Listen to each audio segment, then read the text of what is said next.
रावण ने एक गलती करी थी, मां जानकी जी का हरण कर लिया था। आज तक रावण के पुतले को गांव गांव, शहर शहर, नगर नगर में जलाया जाता है। कौन से दिन? दशहरे के दिन। अब उस रावण का पीछा छोड़ो, अब उस रावण का पीछा छोड़ो और जो छोटी छोटी बच्चियों को अपने हवस का शिकार बना रहे हैं उनका पुतला जलाना प्रारंभ करो। छोटी छोटी बच्चियों के साथ गलत कृत्य कर रहे हैं उनका पुतला जलाना प्रारंभ। लोगों को मालूम पड़ना चाहिए कि यह गलत व्यक्ति था जिसका पुतला जलाया गया, पर उल्टी रीति हो गई।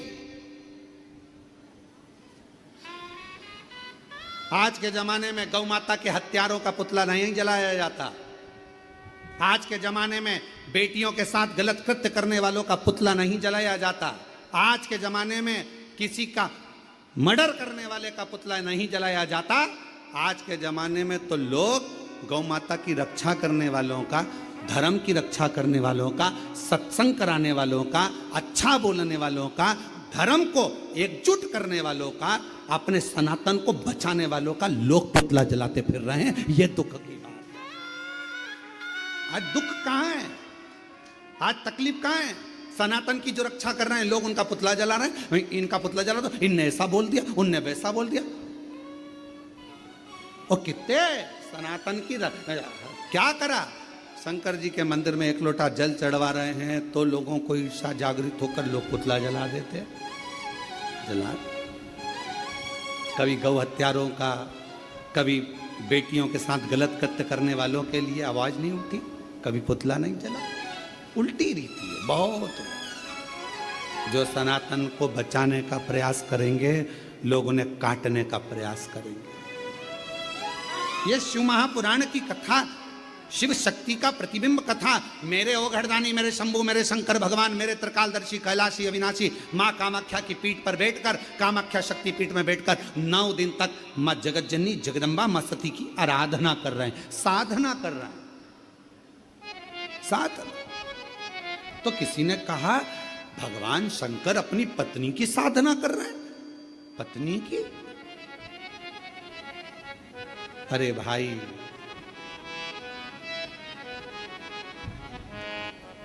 भगवान प्रेरणा दे रहे हैं, शंकर भगवान।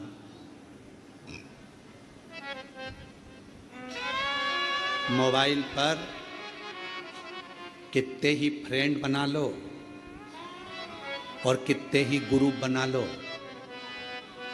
बीमार पड़ोगे ना, हॉस्पिटल में जाओगे, एक बार मोबाइल पे लिख देना कि 25,000 रुपए की जरूरत है, मैं ये वाले हॉस्पिटल में पड़ा हूं, सब ब्लॉक कर देंगे,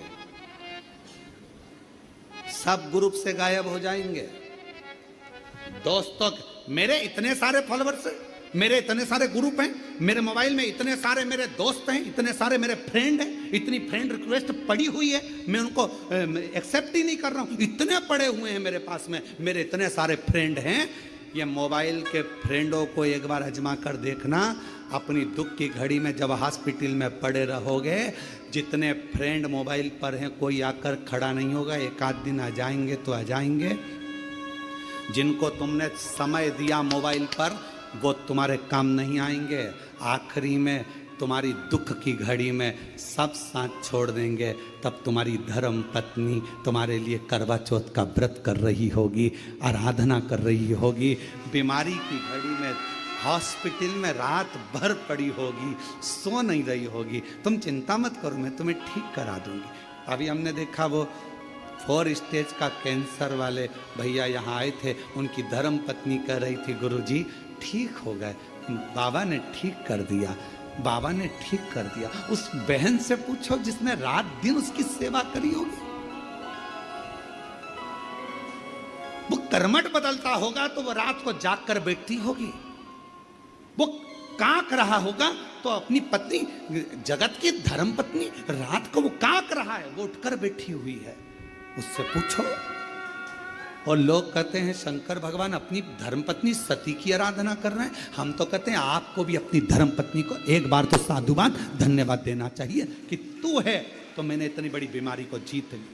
साधना, मोबाइल पर इतने मित्र, केवल तुम्हारे फ्रेंड जितने बढ़ रहे हैं, इतनी रिक्वेस्ट पड़ी है, मैंने किसी को भी अभी एक्सेप्ट नहीं करा, मेरे इतने सारे फॉलोअर्स हैं, कोई नहीं आएगा। दुख की घड़ी में केवल एक आएगा, वो तुम्हारी धर्मपत्नी, तुम्हारा परिवार और देव अधिदेव महादेव।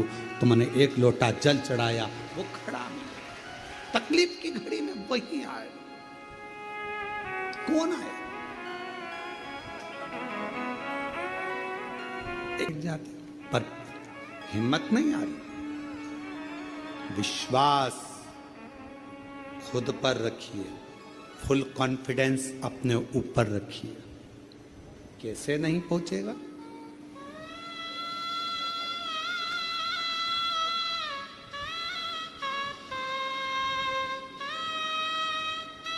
एक बहुत अच्छी बात है, एक कुएं में बहुत सारे मेंढक थे, बहुत सारे मेंढक। वो रोज प्रयास करते थे कुएं से बाहर निकलने का, पर निकल ही नहीं पाते थे। एक मेंढक ऊपर चढ़ता था, दूसरा नीचे से चिल्लाता था, अरे गिर जाएगा, नहीं पार हो पाएगा, उतर जा। वो नीचे गिर जाता। फिर कोई ऊपर चढ़ा तो फिर मेंढक चिल्लाया, अरे किसी के बस की नहीं है इतना ऊपर जाना, उतर जा। वो उतर जाता। कोई मेंढक कुएं से बाहर नहीं निकला। उसी में से एक मेंढक ऐसा था, वो रोज प्रयास करता, चढ़ते जाता, बहुत ऊपर पहुंच गया, बाहर निकल गया कुएं से बाहर। किसी ने मेंढक से पूछा, भाई तू इस कुएं से निकला कैसे? उसने कहा, मुझे सुनाई नहीं देता। मेंढक बोला, मुझे सुनाई नहीं देता। जब व्यक्ति उन्नति की सीढ़ी पर चढ़ रहा हो तो लोग टांग खींचने वाले कहेंगे, तेरे बस का नहीं है, तू कलेक्टर नहीं बन सकता, तू ये नहीं बन सकता, ऐसा नहीं बन सकता, तू निकलेगा ही नहीं, तेरे परसेंटेज घटेंगे। ये अपने को नीचे गिराने का प्रयास कर रहा है। और जब तुम उन्नति की सीढ़ी पर चढ़ो तो थोड़े बेरे हो जाओ, निकल कर बाहर हो जाओ, बढ़ जाओ, फिर निकलो। नवरात्रे का प्रारंभ मेरे शंकर भगवान ने किया है। फिर दूसरे नंबर पर मेरे भगवान नारायण ने स्वयं नवरात्रे का अनुष्ठान किया। कब? जिस समय पर एक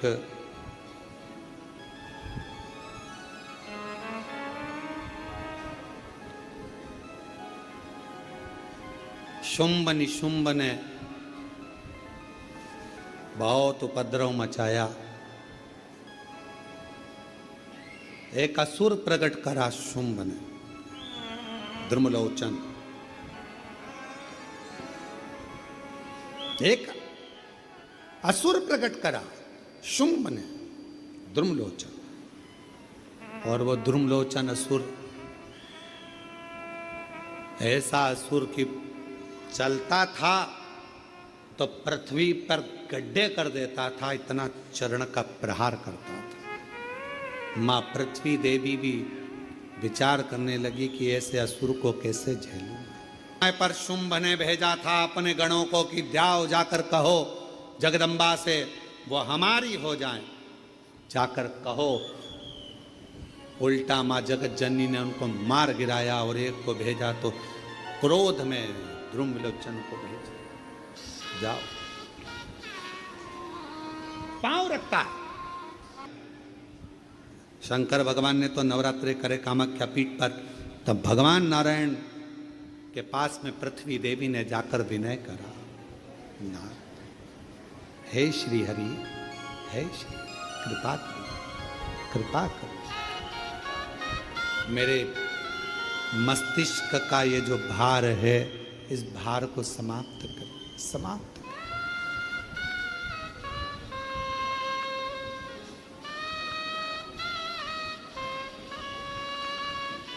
मेरे मस्तिष्क के भार को समाप्त करिए। भगवान नारायण ने पूछा पृथ्वी देवी से, क्या बात है, क्या हुआ? तो कहा कि ये धूम्रलोचन बड़ा परेशान कर रहा है, दब कर चलाता है, बहुत तकलीफ देता है, सब नष्ट कर दिया इसने सब। तब उसी समय पर भगवान नारायण ने कहा कि देवी ये बताओ कि इसको समाप्त कौन कर सकता है? तो कहते इनको समाप्त तो केवल एक भगवान देवादिदेव महादेव की जो अर्धांगिनी है माँ आदिशक्ति दुर्गा भवानी, माँ जगदम्बा ही इसको समाप्त कर सकती है, और कोई केवल वह जगतजननी जगदम्बा ही इसको मार सकती, और कोई नहीं। भगवान नारायण ने उसी समय पर तप करना प्रारंभ करा, तब साधना करना प्रारंभ करी, और भगवान विष्णु ने मां दुर्गा भवानी को प्रसन्न करने के लिए पुष्प से मां जगत जननी की आराधना करी, पुष्प से, कुमकुम से, हल्दी से, हर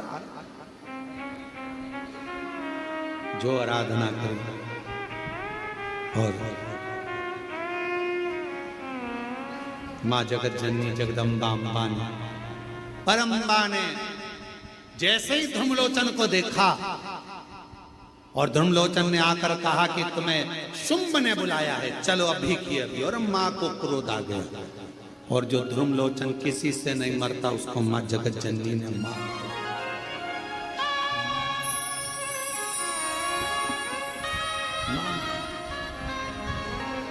मां जगत जननी जगदम्बा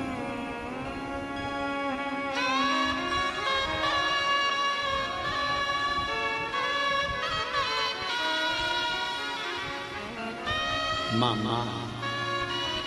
और माँ आदिशक्ति, माँ दुर्गा भवानी, जगतजननी जगदम्बा अम्बा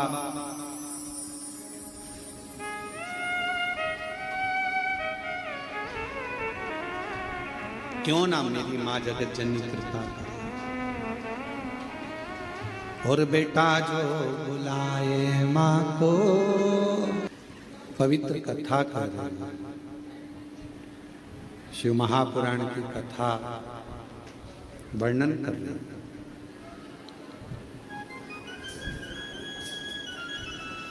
धूम्रलोचन को मारने के लिए स्वयं भगवान नारायण ने मां आदिशक्ति की आराधना की।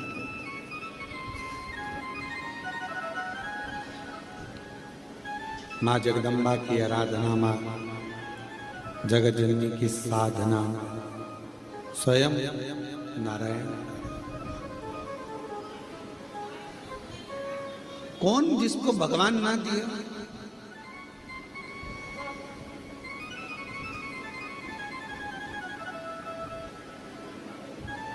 एक कथा आती है देवी भागवत में और शिव महापुराण में।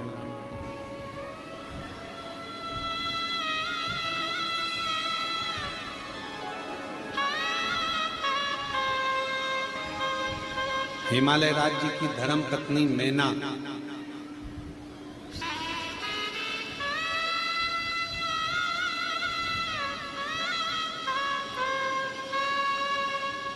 नवरात्रे में 9 दिवस तक मां जगतजननी आद्य शक्ति दुर्गा मां सती की आराधना करती।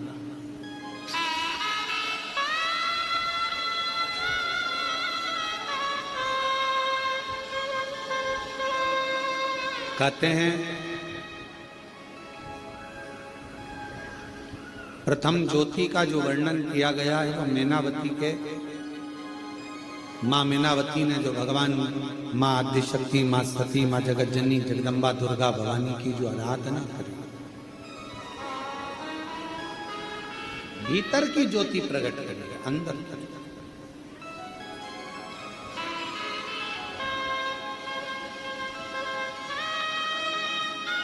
देवी भागवत में तो यहां तक वर्णन है कि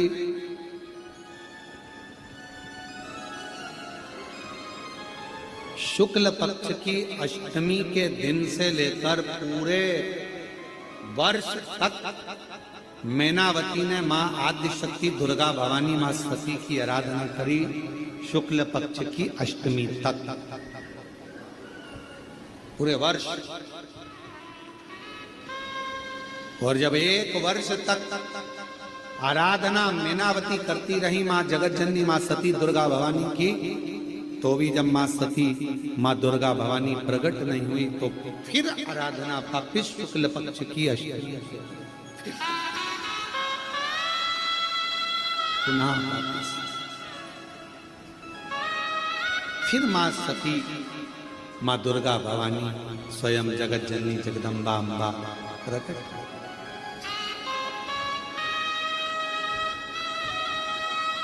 उस समय पर भगवान देवाधिदेव महादेव की धर्म पत्नी थी मां सती, अर्धांगिनी। जिस समय पर मां सती का आवाहन मैनावती ने किया, देवी भागवत में प्रसंग मिलता है कि मां मैनावती हिमालय राज्य की धर्म पत्नी भगवान शंकर के साथ जो मां सती विराजमान है, उन सती की आराधना करती हैं और मां सती प्रकट होती है। सामने प्रकट होकर पूछा, क्या चाहिए आपको?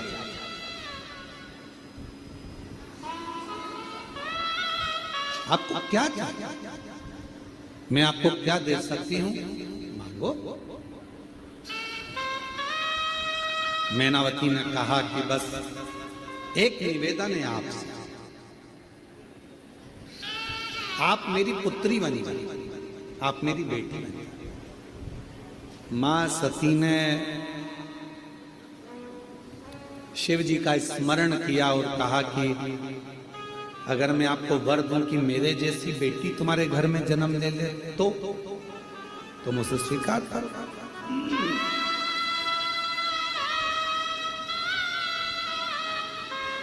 मान लो मेरे जैसी बेटी आपके घर में जन्म ले तो मैं वर दे दूं।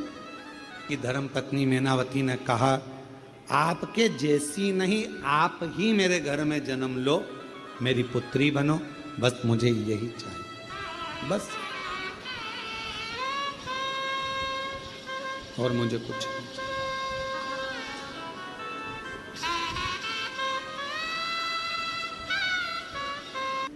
वर, मुझे वर दीजिए सती मां, आप मेरे घर में बेटी बनकर जन्म, बेटी बन।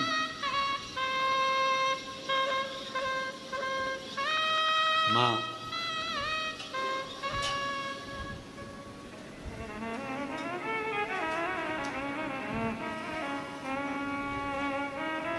हम मां ने तुरंत कहा कि अगर मेरे जैसी कोई बेटी मिल जाए, मेरे जैसी कोई पुत्री आ जाए तुम्हारे घर में तो बात ना ना ना ना, मुझे तो आप ही चाहिए। जरा विचार करिएगा इस संवाद पर, शिव महापुराण के इस चरित्र पर स्मरण करिएगा कि माँ कैसी होती है, शिव कैसे होते हैं। भगवान शंकर को माँ सती ने उस समय पर स्मरण किया और माँ सती ने कहा, माता सती ने मैनावती से कहा कि मैं वचन तो दूंगी पर पहले मैं शिव की आज्ञा लूं।